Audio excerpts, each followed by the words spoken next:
एक बहुत ही कंट्रोवर्शियल और पोटेंशियली डेंजरस पॉलिटिकल मूव जो इंडिया के डेमोक्रेसी सिस्टम को तबाह कर देगा। 20 अगस्त 2025 को union home minister Amit Shah ने पार्लियामेंट में 3 बिल्स इंट्रोड्यूस किए जो नाम के लिए तो अकाउंटेबिलिटी बढ़ाने का दावा करती हैं, लेकिन असल में ये बीजेपी का प्रोपेगेंडा है, ऑपोजिशन को टारगेट करना और पावर कंसोलिडेट करने के लिए। ये बिल्स हैं constitution 130th amendment bill 2025, government of union territories amendment bill 2025 और Jammu and Kashmir reorganisation bill 2025। चलो डिटेल्स में जाते हैं और देखते हैं कि फ्यूचर में ये कैसे डेमोक्रेसी को खत्म कर सकता है और कॉन्स्टिट्यूशन को तबाह। ये सब अमित शाह की लीडरशिप में बीजेपी की एक और टैक्टिक है जो सरफेस पर क्लीन पॉलिटिक्स दिखाती है लेकिन अंदर से authoritarian and dictatorship agenda push करती है। पहले बैकग्राउंड समझते हैं। इंडिया के पॉलिटिकल सिस्टम में मिनिस्टर्स या लीडर्स पर सीरियस क्रिमिनल चार्जेस लगते हैं तब वो कॉन्विक्शन तक ऑफिस होल्ड कर सकते हैं, जो प्री एजम्पशन ऑफ इनोसेंस का बेसिक राइट है। लेकिन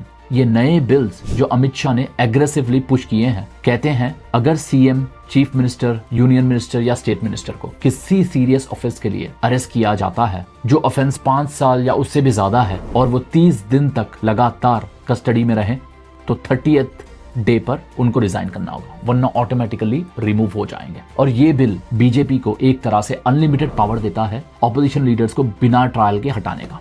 बीजेपी कंट्रोल एजेंसीज जैसे ईडी और सीबीआई, क्रिटिक्स कह रही हैं ये अमित शाह का पर्सनल वेंडेटा है ऑपोजिशन के अगेंस्ट, क्योंकि उन्होंने खुद पास में केसेस फेस किए हैं लेकिन अब पावर में हैं तो रूल्स बदल रहे हैं अपने फायदे के लिए। और ये बिल्स किस तरह से काम करेंगे? ये इंडियन कॉन्स्टिट्यूशन के आर्टिकल 75, 164 और 239AA को अमेंड करता है। ये अमेंडमेंट्स क्वेश्चनेबल है क्योंकि वो बेसिक डेमोक्रेटिक प्रिंसिपल्स को वायलेट कर रहा है। चलिए इन आर्टिकल्स को समझते हैं। आर्टिकल 75 ये यूनियन लेवल पर प्राइम मिनिस्टर और यूनियन मिनिस्टर के अपॉइंटमेंट्स के बारे में है। ये अमेंडमेंट ऐड करेगा एक खतरनाक क्लॉज कि अगर पीएम या मिनिस्टर 30 डेज अरेस्टेड रहे तो ऑफिस नहीं होल्ड कर सकते। अमित शाह क्लेम कर रहे हैं कि पीएम मोदी ने इंसिस्ट किया पीएम प्राइम मिनिस्टर को भी इंक्लूड करने का, लेकिन ये सिर्फ शो ऑफ है। असल में ये बीजेपी को अलाउ करेगा ऑपोजिशन स्टेट्स के सीएम को टारगेट करने का बिना प्रूफ के, जैसे कि आप पास में देख चुके हो। आर्टिकल 164 स्टेट्स के लिए चीफ मिनिस्टर और स्टेट मिनिस्टर पर, यहाँ भी सेम हार्श प्रोविजन जो नॉन बीजेपी स्टेट्स को डिस्टेबलाइज कर देगा, जैसे वेस्ट बंगाल में ऑपोजिशन गवर्नमेंट को गिराने के लिए मिसयूज होगा। आर्टिकल 239AA दिल्ली के स्पेशल स्टेटस के लिए ये इंश्योर करेगा कि अरविंद केजरीवाल जैसे लीडर्स को इजीली रिमूव किया जा सके जो ऑलरेडी बीजेपी के टारगेट पे हैं। ये तीनों बिल्स एक जैसा एग्रेसिव प्रिंसिपल लागू करती है जो पूरे देश में डेमोक्रेसी को तबाह कर देगा, इंक्लूडिंग यूनियन टेरिटरीज और जम्मू एंड कश्मीर, जहां जम्मू एंड कश्मीर में ऑलरेडी बीजेपी ने 370 लगाकर कंट्रोल बढ़ाया है। लेकिन ये सब बीजेपी की स्ट्रैटेजी है रीजनल पार्टीज को क्रश करने की और इंडिया में डिक्टेटरशिप लाने की, इंडिया में तानाशाही लाने की। अब सवाल ये है कॉन्स्टिट्यूशनल अमेंडमेंट्स कैसे होते हैं इंडिया में और ये क्यों प्रॉब्लमैटिक है?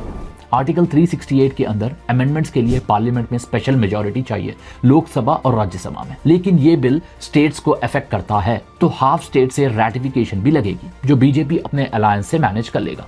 ये नए बिल्स एग्जैक्टली ये वायलेट करता है क्योंकि एग्जीक्यूटिव एजेंसी जो जुडिशियल पावर देता है बिना ट्रायल के रिमूव करने का, ये जुडिशरी को बास करता है और अथॉरिटेरियनिज्म डिक्टेटरशिप की तरफ ले जाता है। अमित शाह को ये पता है लेकिन वो इग्नोर कर रहा है क्योंकि बीजेपी का एजेंडा पावर ग्रैब करने का है और ऑपोजिशन को दबाने का, ताकि इंडिया में एक ही रूल बना रहे बीजेपी। हिस्ट्री देखें तो इंडियन कॉन्स्टिट्यूशन को 106 अमेंडमेंट्स हो चुके हैं। बीजेपी के अंडर बहुत ही ज्यादा कंट्रोवर्शियल और हार्श अमेंडमेंट्स रहे हैं, जैसे कि सीएए और farm laws. 42nd amendment emergency में डिक्टेटोरियल था और ये 130th अमेंडमेंट उसी तरह का लगता है। बीजेपी प्रोपेगेंडा क्लीन पॉलिटिक्स का नहीं है लेकिन असल में ऑपोजिशन को साइलेंस करने का है। रीसेंट अमेंडमेंट जैसे वुमेन्स रिजर्वेशन भी डिलेड है। कितनी हिपोक्रेसी है ये अमेंडमेंट वन साइडेड है। बीजेपी लीडर्स पर केसेस ड्रॉप हो जाते हैं, जैसे अमित शाह खुद पर गुजरात राइट जैसे केसेस थे, लेकिन अब क्लियर है ये बिल की असली प्रॉब्लम है ऑपोजिशन को टारगेट करना। सेंट्रल एजेंसीज फेक केस बनाकर अरेस्ट करेगी,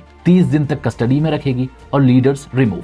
ये प्री एजम्पशन ऑफ इनोसेंस को खत्म कर रहा है। डेमोक्रेसी में कॉन्विक्शन बिना गिल्टी नहीं, लेकिन ये बीजेपी को अलाउ करेगा इलेक्शन से पहले राइवल्स को साइडलाइन करने का। ऑपोजिशन एमपीज ने फियरलेसली प्रोटेस्ट किया है इस बिल के बारे में। एआईएमआईएम के असदुद्दीन अवैसी ने कहा है ये सेपरेशन ऑफ पावर डिस्ट्रॉय कर रहा है। ये सब बीजेपी की प्रोपेगेंडा मशीन है जो मीडिया में स्पिन करती है और मीडिया में फुल ऑन आपके कानों में ये भरेंगे कि बस ये भारत को आगे करने के लिए है, लेकिन असल में ये सिर्फ और सिर्फ बीजेपी को फायदा देगा, कोई इंडियन को इससे फायदा नहीं होगा। जो भी आज ये वीडियो देख रहा है, बस एक चीज ध्यान में रखो, अगर इंडिया की डेमोक्रेसी तबाह हो गई तो तुम्हारे राइट्स पूरे जा चुके होंगे। अमित शाह ऑपोजिशन को जेल भेजकर राज करना चाहता है, सपोर्टर्स की वॉइस एम्पलीफाइड है, बीजेपी आईटी सेल एक्टिव है, फुल ऑन प्रोपेगेंडा चला रहे हैं। अगर इलेक्शन में बीजेपी फिर से जीतती है तो बहुत कुछ चेंज होने वाला है। फ्यूचर में अगर ये लॉ बन गया तो पॉलिटिकल लैंडस्केप अथॉरिटेरियन बन जाएगा। नो मोर फेयर कंपटीशन, सिर्फ बीजेपी डोमिनेट करेगा,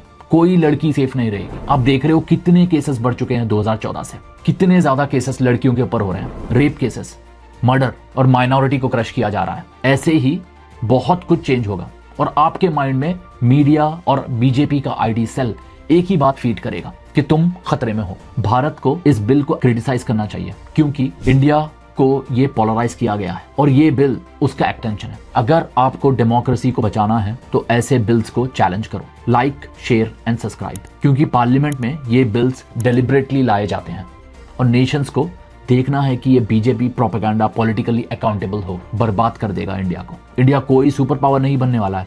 आप लोग को लग रहा है इंडिया सुपर पावर बनेगा अगर इंडिया में डेमोक्रेसी है तो। जिस दिन डेमोक्रेसी गई तो आप भूल जाओ, आपके राइट्स भूल जाओ, आप जो सोशल मीडिया यूज कर रहे हो वो सब भूल जाओ, आपके पावर खींच लिए जाएंगे और तुम लोग के माइंड में फुल ऑन भरा जाएगा कि तुम खतरे में हो, बस इसको मार दो उसको मार दो। ऐसे ही तुम पॉलिटिकली ट्रेंड हो जाओगे। अब सच तुम्हारे सामने है, तुम समझदार हो, अब तुम्हें इसको समझना है या इसको अनदेखा करना है, बस अब आपकी मर्जी है।